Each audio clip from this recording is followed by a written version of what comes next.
सास का कायाकल्प। राधा को अपनी सास से बहुत प्यार था।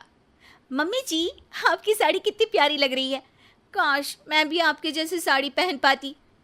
अरे बेटा, हमारे जमाने में तो साड़ी ही चलती थी। तू क्या करेगी साड़ी पहनकर? दिन भर भागा दौड़ी करती है। साड़ी कंफर्टेबल नहीं फील कराएगी। तू तो ऐसे ही जचती है बेटा। राधा सास को लेकर घूमने जाती, सैर करती और उनसे खूब बातें किया करती थी। एक दिन, अरे राधा और माँ सुनो, अब हम लोगों को बम्बई चलना पड़ेगा। मेरी नई नौकरी वहीं लगी है। अरे वाह माँ, कितना मजा आएगा ना। अरे नहीं नहीं, मैं नहीं जाऊंगी। बड़ा शहर, बड़े लोग, मेरा दिल नहीं लगेगा। अरे माँ, मैं हूं ना आपके साथ। और सारा परिवार बड़े शहर में शिफ्ट हो जाता है। एक दिन, राधा, तू भी अब नौकरी में जाने लगी है।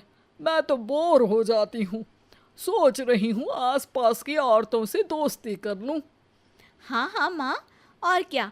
यहाँ की औरतें तो किटी पार्टी और बहुत सी फन लविंग एक्टिविटी करती हैं। तो बेटा, दो चार फन लविंग से मुझे भी मिलवा देना। बहू सास के साथ बाहर निकलती है तो देखती है कि सास की उम्र की जो औरतें टहल रही हैं, उनका पहनावा ओढ़ावा सास से बिल्कुल अलग है। लेकिन फिर भी राधा एक औरत को रोकती है। Hello aunty, how are you? Oh great darling.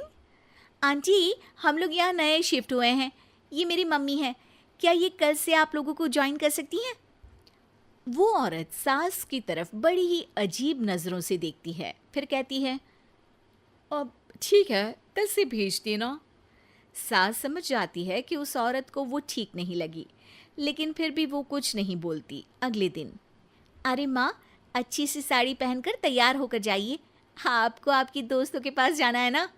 और नहीं नहीं, मैं सोच रही हूँ घर पर बैठकर टीवी देखूं। वैसे भी रामायण का नया एपिसोड आएगा। नहीं माँ, आप जाओ ना, लोगों से मिलो, बात करो, अच्छा लगेगा।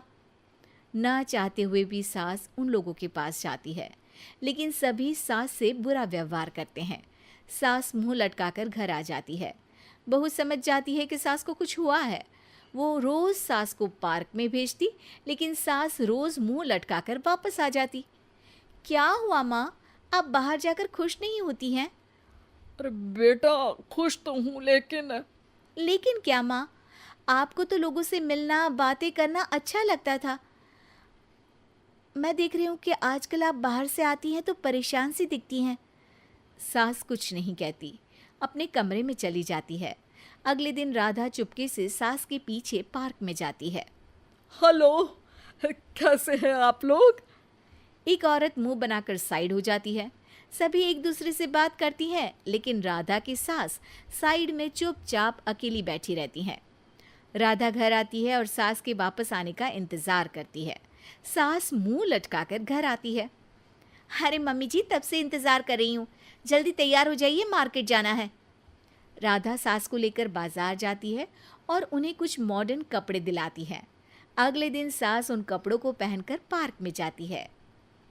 ओह my god, you are looking gorgeous. Beautiful top, कहाँ से लिया? हे, मेरे घर में कल किटी है, तुम जरूर आना। अजीब औरतें हो तुम लोग। मैं रोज आती थी तब तो तुम लोग सीधे मुंह बात भी नहीं करती थी। आज इन कपड़ों को देखकर तुम मुझे घर बुला रही हो।